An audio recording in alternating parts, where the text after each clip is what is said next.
Hello, this is Alyssa Knapp and Robin Hausman, and if you started watching a live video from us before, you learned that we had terrible connection here at Goddard Park.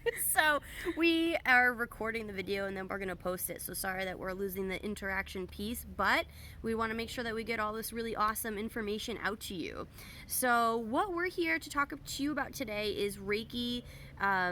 What is it, how does it work, and what can it do for you, and what can you expect from a session. So if you guys might know me, Alyssa Knapp, again, Integrative Wellness RI. Robin Hausman is also an energy healer, as well as many other things. Lots of things. Yeah. Lots of hats. Lots of hats. But where Robin and I met actually was at WestCon, Western Connecticut State University. I was doing my undergrad, and Robin was my professor. And we reconnected probably about, I guess, a decade later. No, maybe less than that. Something like that. The timeline is unclear. Yeah. But either way, here we are, and come to find out that the track that I was on for my undergrad, which was health promotion and exercise with a focus in wellness management, there now is another track within health promotion and exercise, which is, what is it called? It's holistic and integrative health. Holistic and integrative health. So as a part of this really awesome progressive track, Robin actually teaches Reiki levels 1 and 2 as a part of this program. So it's very progressive of universities to be, teaching this modality of healing. Again, very progressive, and also, very showing of the times, because more and more hospitals, more institutions, more practitioners of other modalities are using Reiki and other types of energy healing in their practice for a real holistic approach. So, Robin, do you want to talk a little bit about what Reiki is? Sure. So Reiki is a Japanese healing technique that I'm going to say was rediscovered in Japan about 100 years ago, because it's been around for a long time. And it's based on the fact that we all have an energy or life force within us. And what Reiki does is it helps to reignite that life force, to look for places where it's low, where it's high, where might be a little cloudy, if you want to use that term. And it helps to heal that in order to have the person heal other things in their life. Reiki is based on the fact that each one of us needs some type of healing at some point in our life. And we all look to maybe medical doctors for help initially, and we find that what they're doing is not necessarily working. Because they're working on a physical level, and they're not looking at the physical, the emotional, the spiritual, the intellectual, the whole body, the whole approach. So Reiki is very holistic in that way, because it looks at everything. It looks at all of our dimensions of wellness, if you want to call them that. Yeah, for sure. And also, just kind of like the idea and the concept that we all are filled with this life force energy, and that's what makes us different than an inanimate object, that's not living. And what happens a lot is that life force energy, or that light, the candle as you put it, is dim. And when it's dim and it's not flowing the way that it's meant to be, or to the brightness that it's meant to be, that's when you start to get sick. That's when you start to not feel well in your mind, feel anxious, depressed, whatever. So what Reiki does, as you said before when we were talking, is it brightens that light, and it really like reignites that flame, which is really, really important, because what happens is when you're low in one area of your life, there's no flow. Things aren't going continuously like they're meant to be. And then when there's that blockage, then that's when disease starts to kind of set in, and that's when you start to see imbalances in other areas of your life. It's like when one thing starts to go wrong, and then it's like now this and that, right, exactly, and it just kind of goes. Domino effect. Yeah, Domino effect. Exactly. Yeah. So it helps us shed some light on that as well. So it's not only are things happening and you're healing on an energetic level, but it also brings a lot of clarity to the way that you see things and think about things. Yeah. And depending on your Reiki practitioner, some offer a little bit more insight than others, kind of depending on how connected they are and they're feeling. And from my experience, it depends on how open the person is to receiving those messages as well.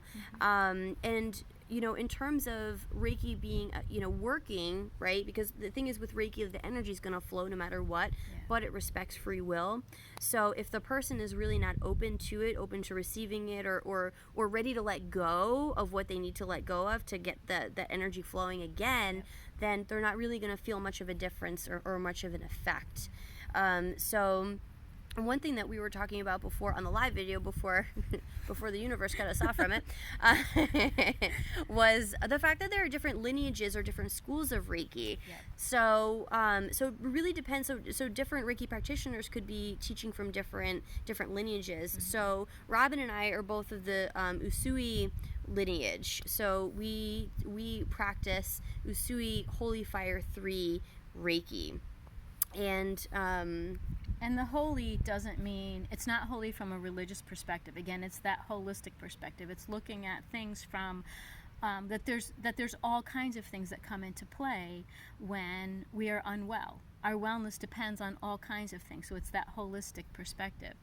And a lot of people say, oh, Reiki's a religion, but it's not. It's spiritual. The term, the two Japanese kanji characters, the rei and the ki, the rei is translated as spiritually guided, but it doesn't mean spiritually from a God perspective. It means from spirit. That symbol itself, the top of that symbol represents clouds and the heavens or the universe, and the bottom of that symbol represents the earth. And then there's three cups, three things that look like cups that represent body, mind, and spirit, which is the Reiki practitioner. And we are here to bring the healing of the universe to earth to help people heal in whatever way they can. And the bottom kanji character is the ki, and it could be, in Japanese it's ki, Chinese chi, prana. There's all kinds of terms for that energy or life force. That kanji character actually is, part of it looks like steam, or is the kanji character for steam, and the other is the kanji character for rice, which in most Asian cultures, rice is the staple and their primary form of energy. So that's the steam rising up from the rice, helping to feed the earth, people on the earth at the same time the Reiki practitioner is helping. So that's where the spiritually guided life force energy comes from. Yeah. And, as I mentioned in the beginning too, this is, something that's been around for a long time, and something that now, is becoming more accepted in the West. And with that being said, there's a lot of different research that's being done now that is showing the effects of Reiki and actually showing it in an empirical way. So right now it's being used a lot for mental health. So stress, anxiety, it's PTSD. Actually PTSD. It's being used in like VA hospitals. It's being used in, hospitals in general. Like actually, when I went to, when I had my baby at South County Hospital, Reiki was one of the things that was offered to me, which was really cool. So not only is it just relaxing, and it really does help you, relax, which is very hard for a lot of people to do, but it also, again, does promote that self-healing. It's that capability of healing that we all have within us, and it just sort of brings that healing down and helps to open you up to it. Yeah. That's I'm glad you brought that up, because there's a misnomer that the Reiki practitioner is a healer. We are not healers. Right. The human body is amazing, and it has the capacity to heal itself. What the Reiki practitioner does is it helps you to heal yourself. So whether it's something that you need to deal with on an emotional level or a physical level, it helps you to bring that healing to yourself. It's often used with patients undergoing cancer treatments, chemotherapy, to help during that process as well. So it's really, there's a lot of Reiki volunteers, Reiki practitioner volunteers that work with cancer patients. You'll see that as well. Dentist offices will use it. Yeah, and it's really cool too, because there are a lot of, again, Reiki is really great, especially when used in conjunction with other healing practices. So that's why you are seeing other places, a lot of nurses are getting Reiki, a lot of doulas are getting Reiki. Massage therapist, physical therapist, OTP, social workers, counselors, they're using it in their practice because they're seeing the benefits of using it. Right. Even for themselves, every Reiki practitioner learns how to do Reiki on themselves, because it's just as important as a practitioner to heal yourself. And that, as we're learning, we're also healing ourselves. Mm-hmm. So, Mm-hmm. you know, Everybody wins. everyone wins. It's good. It's good all around. Yeah. When you give Reiki, you get Reiki. Right. Yeah, so the other thing I wanted to talk about a little bit today was sort of what to expect, during a Reiki session, and what is a Reiki session like? What's it going to be like when I walk into the room? And this, again, because it is a little unregulated, meaning that there's no licensure or anything like that.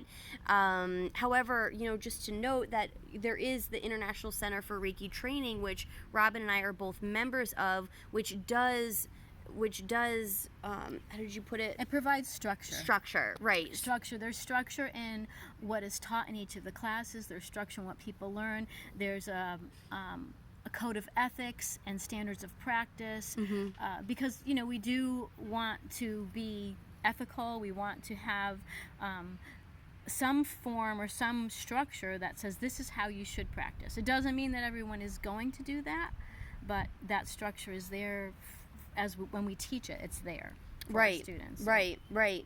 And with that, again, a combination that it is, to a degree unregulated, and also that there are different lineages which will vary in their practices a little bit. A Reiki session may be different from practitioner to practitioner, and in a lot of ways that's kind of the beauty of it. There are just kind of different ways that people will do things, but generally speaking, this is sort of what you can expect from a Reiki session, especially Robin and I are Usui Holy Fire, which I think I already mentioned, but how we do a session is, just like anything else, right? The client signs up, you realize that you want Reiki for, one purpose or another. A lot of times it is either for a physical ailment or an emotional ailment. So a lot of people will come in with me with a physical problem, whether it be their knee, their shoulder, their back. This happened and I pulled this muscle, and, they need some healing that way. Or it could be emotional, and, it could be like a lot of anxiety, or like we mentioned before, PTSD and things like that.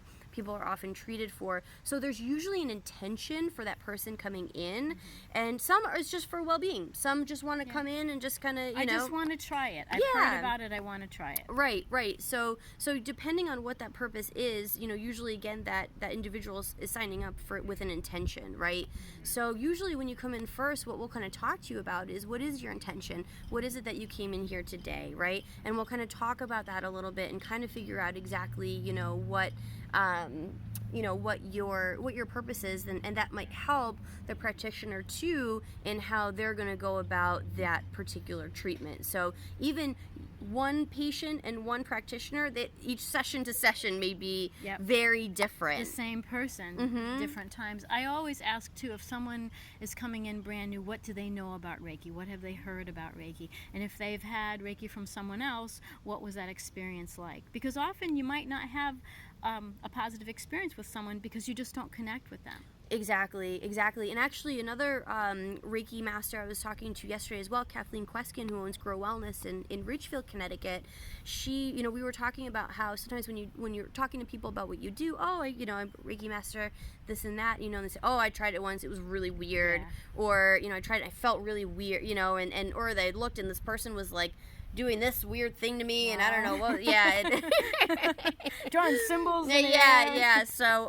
So you do have to kind of have that open mind, but also it's important that the practitioner understands where you're coming from, so that session can really meet you where you're at instead of bring you out of your comfort level. So a good practitioner will definitely do that. Figure out where you are, what your experiences have been, and then and that's why we're talking to you here now, because we want you to know what to expect when you come in and what it's like.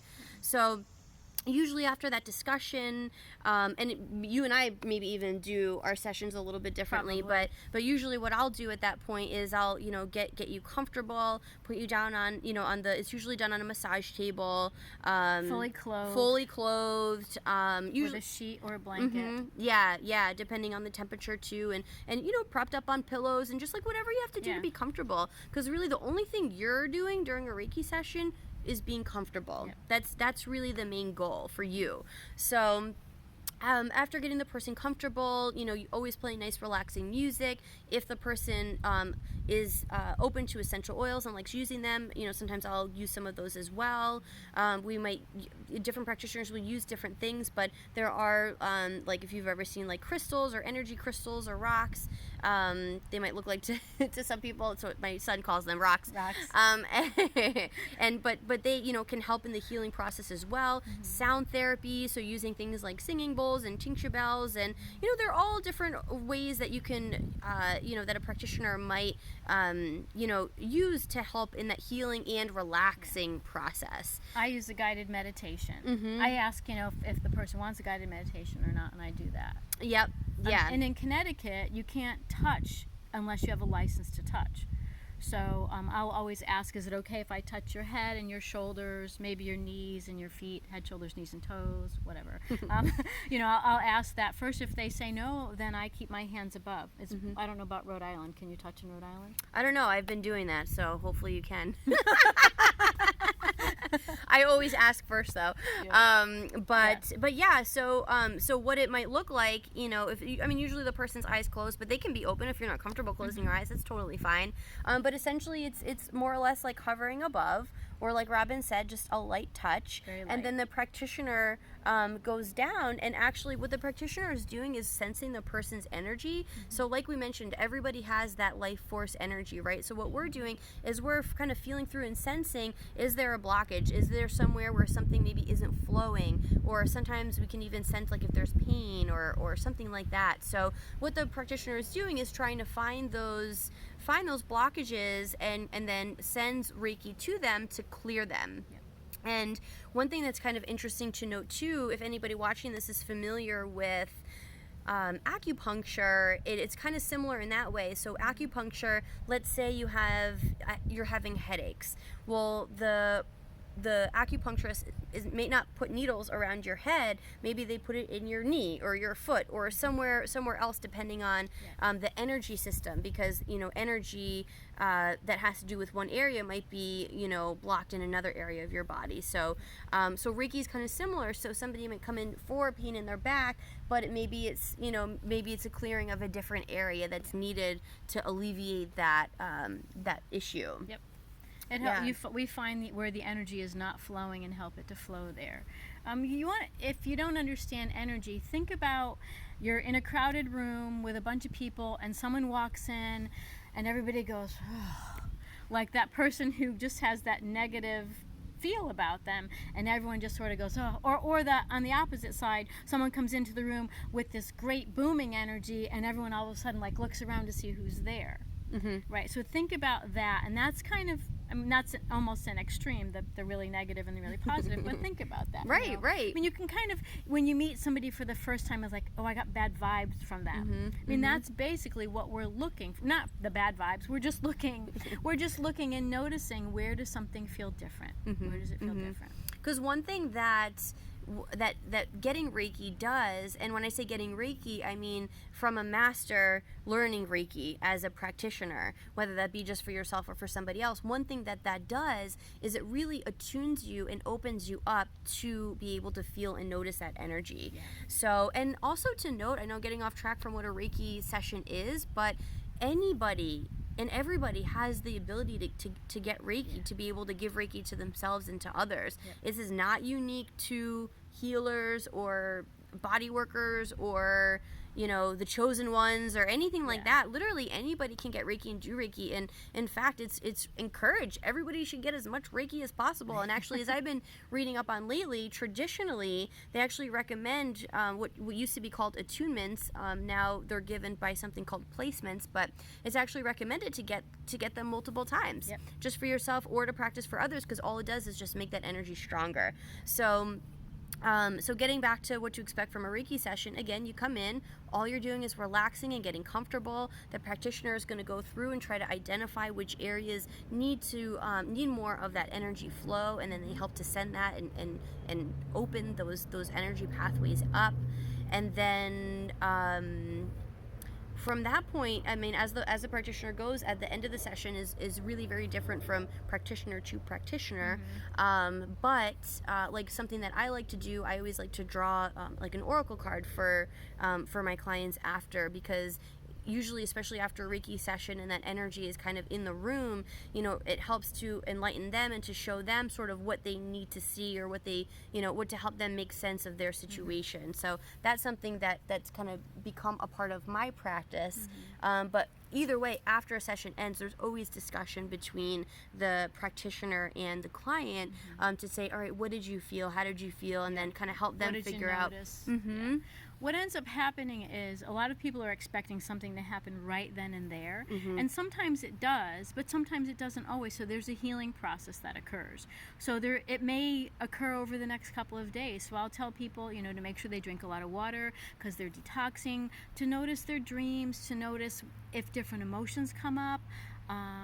If different people come into their life, because sometimes it opens up opportunities that we didn't know were there for us. So it opens up things that we may not expect. So I usually will tell people about that healing process that they may undergo after the session, a day, 2 days, 3 days, a week after. And I always tell them, if you have questions, please get back to me.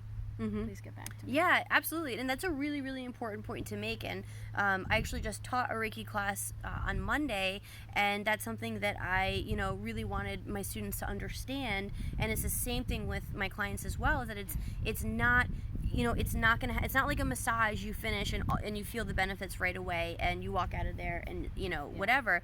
You know, Reiki, it opens energy channels up, but it's opening them up so that you can kind of follow that path that you're intended to fix that problem, if that makes sense. Yeah. So yeah, a lot of times the magic happens after. Yeah. Most people right afterwards at the end of the session say, I feel so relaxed. I feel like a weight's been lifted off my shoulder. Right. But really, there's layers. There's, you know, our auric field has layers. We've got chakras flowing through us. And the meridians, all of that stuff. As we heal one, something else might get out of balance and may need to get healed. So we're healing layers, basically. Every single one of us has layers that we're healing. We're all healing all the time. Yeah, all the time, exactly. And you know, none of us are ever going to be completely fixed or completely healed, but that's, you know, that's life, right? Kind of getting through all of that and navigating and figuring it out. So another thing to note, not only that you might not expect, you know, that you don't want to expect to see immediate results in the sense of all of a sudden you're miraculously don't have cancer anymore in an extreme situation, right? Or something like that.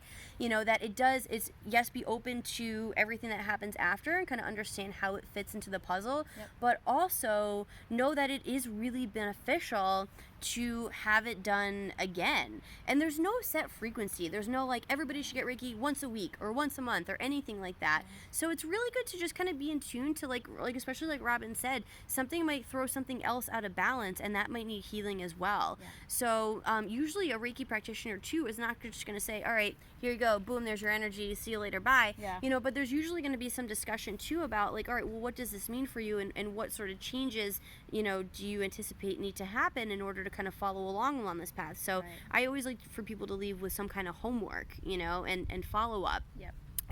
But know that, you know, that continuous treatment is very beneficial, especially if you have a really big problem.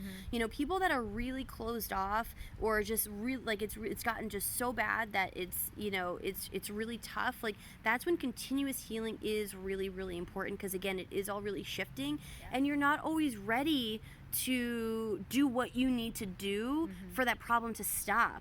So while you're learning that and while you're going through that process, it's really helpful to have that kind of guidance and support.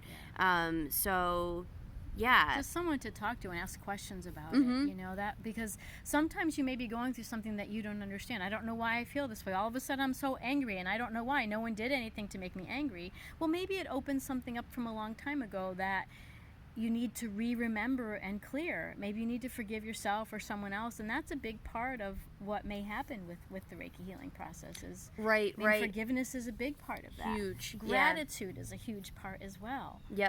And it's all about as when we go through the process before we give a Reiki session, we ask that we are guided to provide whatever that person needs for their highest good and the harm of none, using unconditional love.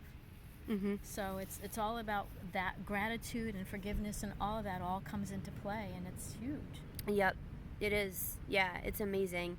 And on the note too, so Reiki is just one form of energy therapy, energy healing. There are different modalities out there for sure, and it doesn't have to just be Reiki. Again, that's kind of helping to clear that energy into ground. So Robin and I actually, on a week from this Sunday, so it's going to be August 25th, 2 to 4, right here in Goddard Park, where we're actually sitting at the site that we're going to be doing this workshop at. Isn't it beautiful? Look at this. Yes, beautiful. And that's why the shadows are here, because we need to try to. Yeah, I actually hugged the tree. She does. I'll post a picture of that later. Gina, well, I'll tag you, Gina, so you can see me hugging the tree. Yes.